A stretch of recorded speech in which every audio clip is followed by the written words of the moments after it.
Hallo und herzlich willkommen bei einem neuen Video. Ich habe schon so einiges an Radiomarken durch. Ich habe einige Joying-Radios ausprobiert. Ich habe das Pioneer-Radio ausprobiert. Und eine Marke, die tatsächlich noch nie auf dem Kanal war, ich aber früher schon so ein schönes Einfach-DIN, ich zeige es mal hier, in meinem Auto hatte, nennt sich Alpine. Eigentlich eine ganz coole Firma für Autoradios. Und ja, mit ganz viel Glück konnte ich jetzt eins ergattern, beziehungsweise ein guter Kollege von mir hat sich ein Alpine Radio gekauft und meinte, Thomas, willst du das nicht mal ausprobieren, bevor ich mir das bei mir einbaue? Habe ich gesagt, ja klar, schick her. Und da ist es.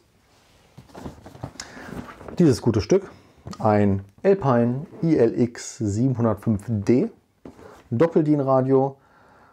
UVP liegt jetzt bei 600 Euro, Straßenpreis irgendwo bei 550. Und ja, das gute Radio packen wir jetzt mal aus, gucken, was alles drin ist, gucken, was das alles kann, technische Daten und so. Und dann gucken wir uns das natürlich auch nochmal in der Garage an. Das heißt, wir schließen das Teil in den Radiotester, gehen durch die Menüs, gucken uns alles an, probieren CarPlay aus und so weiter. Ich würde sagen, dann packen wir jetzt aus. Um etwas genauer darauf einzugehen, was wir hier wirklich haben. Also dieses wunderschöne Radio hier. So sieht es von der Seite aus. Das heißt, sieht so ein bisschen aus wie ein Ein-DIN, ist aber ein Doppel-DIN-Gerät. Hat aber dann halt genug Platz hier, um ja, noch Zubehör, Adapter und so weiter alles reinzustecken. Das ist ein Alpine-Gerät. Es ist ein Alpine-Gerät der ja, schon neuen Generation. Es ist ein 7 Zoll Bildschirm. 7 Zoll Bildschirm mit einer Auflösung von 720p, also quasi HD Ready, aber auch für 7 Zoll vollkommen ausreichend. Auflösung ist gut. Und es ist halt üppig bis sehr üppig ausgestattet. So kann man das, glaube ich, definitiv sagen. Weil wir haben sehr viele Features an Bord. Wir haben High-End, ja, zumindest sehr gute Soundqualitäten. Aber lasst uns erstmal angucken, was alles dabei ist. Also was haben wir hier? Wir haben gar nicht so viel wie bei den ganzen Pioneer-Geräten, die wir davor mal geschaut haben. Heißt, wir haben einen dicken Kabelbaum fürs Radio. Wir haben einmal die Change-Outs für Front, Rear und Subwoofer. Wir haben eine externe GPS-Antenne. Wir haben ein Mikrofon. Wir haben ein Kabel für die ganzen Kameras. Eine Blende.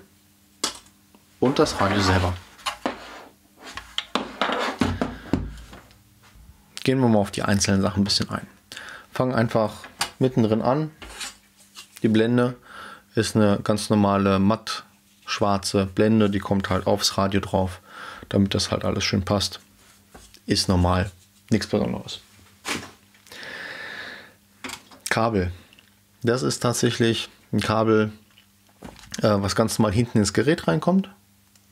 Über diesen Stecker hier. Dieser Stecker kommt hinten ins Radio. Und dann haben wir hier sowas wie Drive Recorder in, Rear Kamera, Connect EF, Frontkamera, Line-In. Das heißt wirklich einiges an Eingängen, die wir hier über dieses Zusatzkabel nutzen können. Wenn wir keine einzige Kamera haben, kann das weg. Mikrofon. Ich finde, von der Größe her ist tatsächlich diese Kapsel hier am Mikrofon sehr groß. Ich hoffe mir dadurch halt gute Tonqualität bei Sprachnachrichten und Anrufen. Externe GPS-Antenne. Externe GPS-Antenne, wofür braucht man die? Das Radio hat doch gar kein Navi. Werden wir, glaube ich, gleich im Hands-on sehen.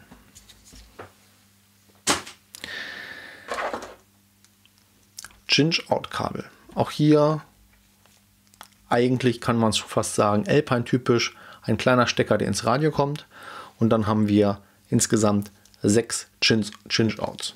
6 Change-Outs mit jeweils 6 Volt Ausgangsspannung. Also richtig viel. Dadurch natürlich ein bisschen störungsunempfindlicher und halt schön auflösend im Signal. ich erhoffe mir auf jeden Fall gute Klangqualität durch die Geräte.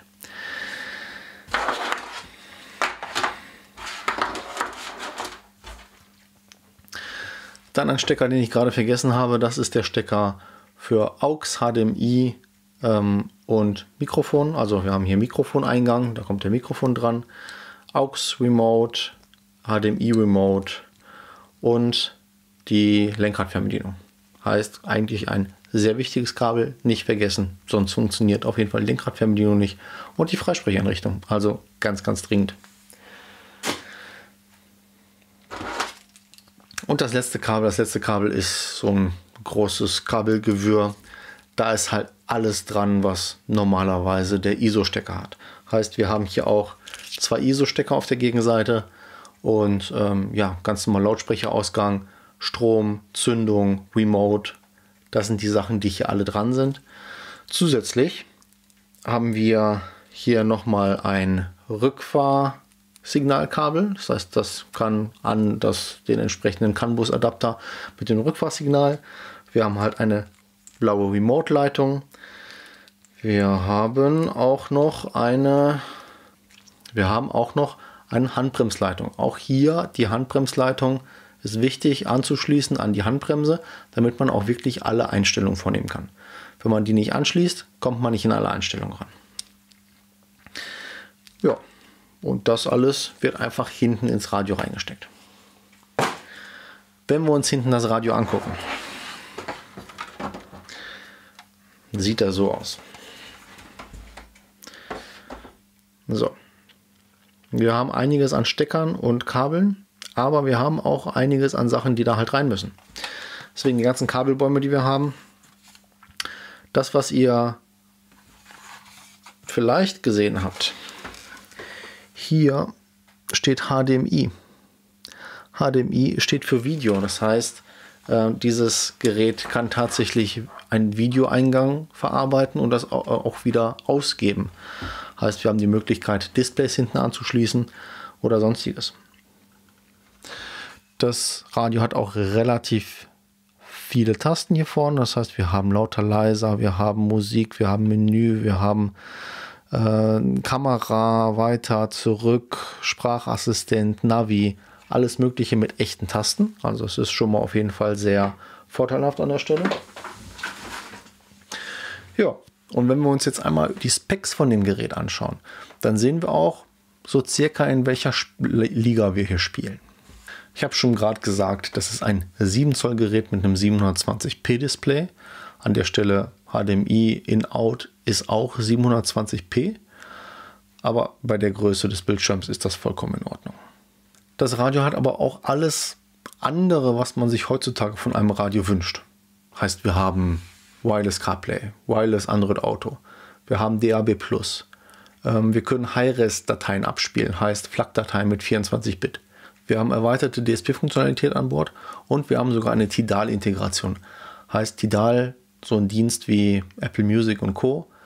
Nur halt, dass die sich für Hi-Res-Musik stark machen. Und an der Stelle gibt es tatsächlich eine Integration ins Radio.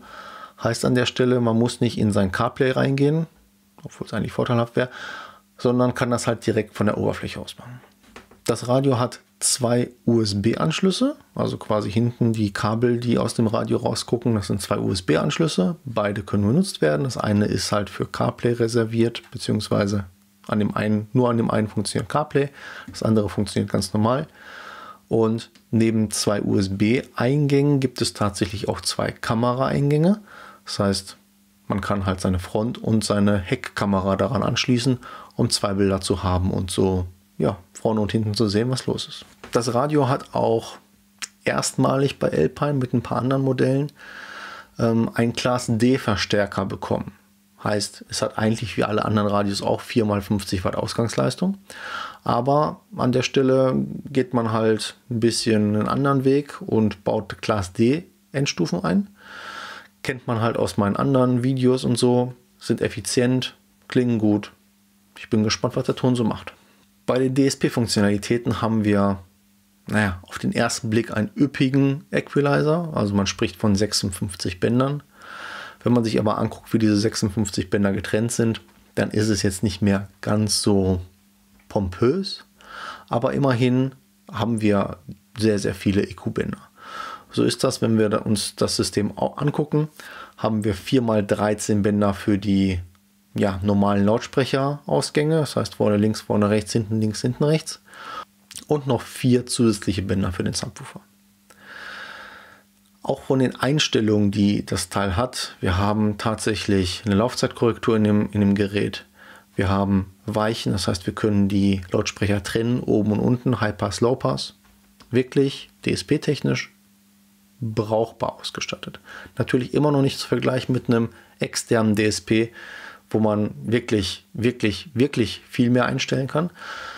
Aber immerhin brauchbar.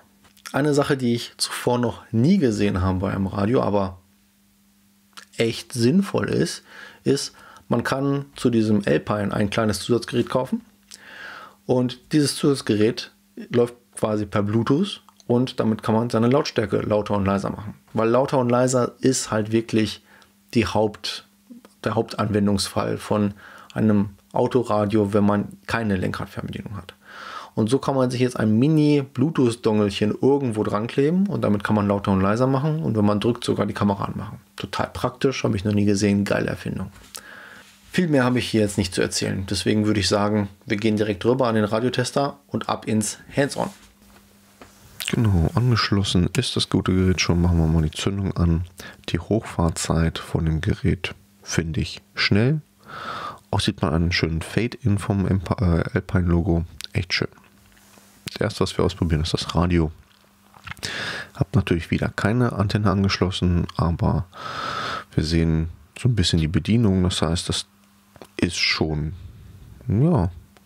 fluffig animiert. Das heißt, das ist halt wirklich nicht irgendwie ruckelig oder so, sondern es funktioniert ganz cool.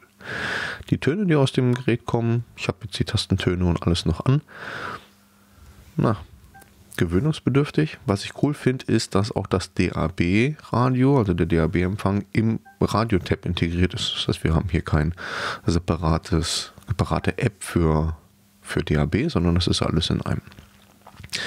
Radio-Setup werden wir nachher auch nochmal in den Einstellungen sehen. Ist da auch direkt erreichbar. Jetzt war schon wieder dieser interessante Japanese Sound, würde ich einfach mal sagen. Von der Bedienung her, also wenn man im Menü ist, gibt es ein X und wenn man das X drückt, dann wechselt man in das letzte Programm rein. Ja, interessant. Das heißt, das Menü ist eigentlich nur so irgendwie als Overlay gedacht. Die Sounds alle sehr gewöhnungsbedürftig, aber kann man natürlich ausmachen, ist kein Problem.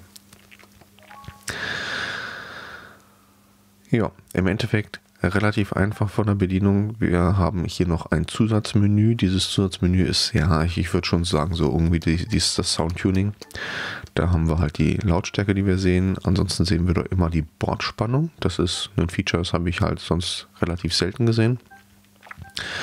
Wir haben da tatsächlich die Fade- und Balance-Möglichkeiten. Können die hinteren Lautsprecher an- und ausmachen, können den Subwoofer an- und ausmachen. In den EQ-Settings haben wir, so wie schon gesagt, den 14-Band-Equalizer für Front und Rear und den 4-Band-Equalizer für den Subwoofer. Die Frequenzweiche, wo wir auch das Level einstellen können und die Frequenz und die Steigung, wie die Trennung so passieren soll. Und da können wir tatsächlich bis zu 3 Presets abspeichern. Das ist ganz cool. Das heißt, an der Stelle mache ich mal einmal Hochpass, Tiefpass. Und als nächstes haben wir die Laufzeitverzögerung. Laufzeitverzögerung können wir uns hier quasi frei einstellen, wie wir es haben wollen. Die Einstellung kann man natürlich auch speichern. Wir können uns das anzeigen in Inch, in Millisekunden und in Zentimeter. In dem Moment, wenn man auf Flat drückt, wird quasi ein Flat Preset geladen. Das heißt, da ist dann halt nichts eingestellt. Aber durch Wechseln in meinen Preset 2 kann man wieder alles wiederherstellen. Wir können auf der Seite selber direkt halt easy halt Bass und Höhen ein bisschen ändern. Wir haben auch den Media Expander, den wir da wählen können, und auch die Bus Engine können wir da in den verschiedenen Arten einmal durchswitchen und auch den Level ändern. Im Endeffekt alles, was irgendwie Sound angeht, finden wir auf dieser Seite. Wenn wir versuchen, mal ein Handy zu koppeln. Ich habe mal wieder mein iPhone mitgebracht. Dann erscheint das iPhone relativ schnell und wir können vom Radio aus den Koppelvorgang starten. Handy fragt dann auch relativ zeitig, willst du wirklich? Ja, ist okay.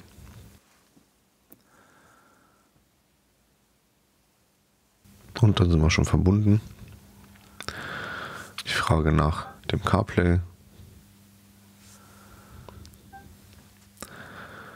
Und hier haben wir es wieder. Wir kriegen Wireless CarPlay nicht ohne GPS-Antenne ans Laufen. Also muss eben die GPS-Antenne dran.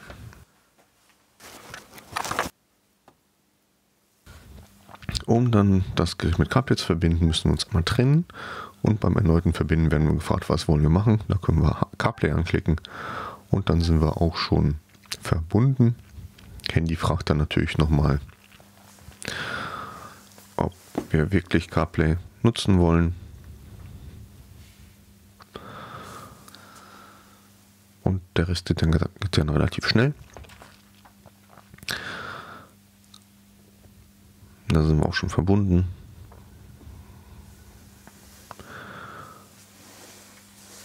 Und haben wie gewohnt Wireless CarPlay. Das kennen wir, denke ich mal, alle. Ist jetzt hier nichts Ungewöhnliches. Funktioniert, ist sehr flüssig von der Bedienung her. Und ja, über das Alpine kommen wir dann wieder raus. Und über das CarPlay kommen wir wieder rein.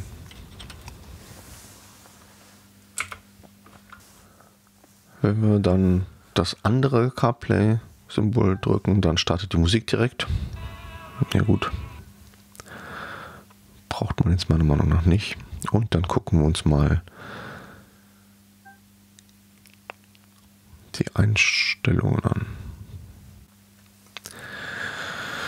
Einstellungen sind ja eigentlich nur gruppiert in 3 Bereiche, in Device, Function und System. Und wir haben halt ja die Bluetooth-Einstellungen, die Wi-Fi-Einstellungen und die Device-List, ja, ist die Liste, wo alle ganzen Sachen drin sind. In Function haben wir für alle unsere Funktionen halt die Einstellung. Es ist relativ cool gemacht. Wir haben für CarPlay, Android Auto und alle anderen Funktionen, die das Radio hat, hier alle Sachen nach Funktionen gekapselt und die meisten haben tatsächlich nur Lautstärkeeinstellungen. Aber auch hier können wir für zum Beispiel CarPlay die einzelnen Lautstärken von den einzelnen Sachen steuern. Das habe ich bisher sonst noch nirgendwo gesehen. Wir sehen hier auch im Kamerasetup, dass wir 2 Kameras einstellen können. Ja, und die Einstellungen für Tidal sind auch da. Hier haben wir den Key Sound, den habe ich schon auf 1 runtergedreht, weil sonst wäre er zu laut. Wir haben natürlich alles mögliche an Sprachen und Unterstützung.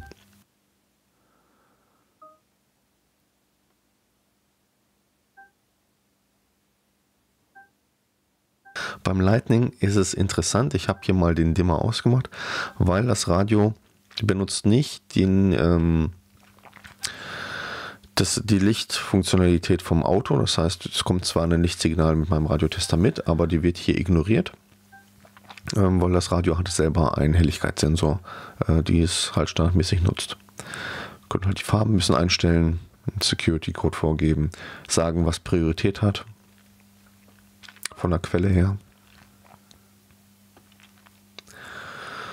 Ja, ansonsten noch gucken, wie das Teil installiert ist. Also der weiß gerade nicht, ob er Kameras hat. GPS ist verbunden und GPS hat er jetzt halt auch schon 3 Satelliten. Deswegen hat jetzt auch CarPlay funktioniert.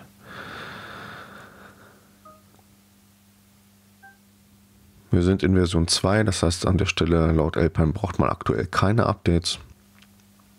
Und das war schon an Sachen, die wir über die Einstellungen anschauen können. Das Gerät hat mit 21 Watt relativ viel Verbrauch, also ja. Aber wir sehen auch, dass die Abschaltung auch hier gut funktioniert. Das heißt, ich habe jetzt die Zündung ausgemacht, das Radio fährt runter und ist aus, braucht keinen Strom mehr. Ja, und das war es jetzt auch schon. Ich habe euch das Radio vorgestellt, ich habe euch die Einzelteile gezeigt, die dabei sind. Wir sind einmal mit dem Radiotester dran gegangen, haben uns das ganze Menü angeguckt, wissen so circa, wie es funktioniert. Es ist eine sehr flüssige Bedienung, sehr interessante Bedienung. Ungewohnt für, wenn man halt Pioneer oder Join gewohnt ist, aber man kommt definitiv klar. Ja, und mit all den Features, die das Radio bietet, soundtechnisch, ausstattungstechnisch, ein sehr interessantes Radio. Ich wünsche meinem Kollegen sehr viel Spaß damit. Und wenn ihr Fragen habt, dann bitte in die Kommentare. Ansonsten lasst einen Daumen hoch da und wir sehen uns beim nächsten Mal. Danke, euer Thomas.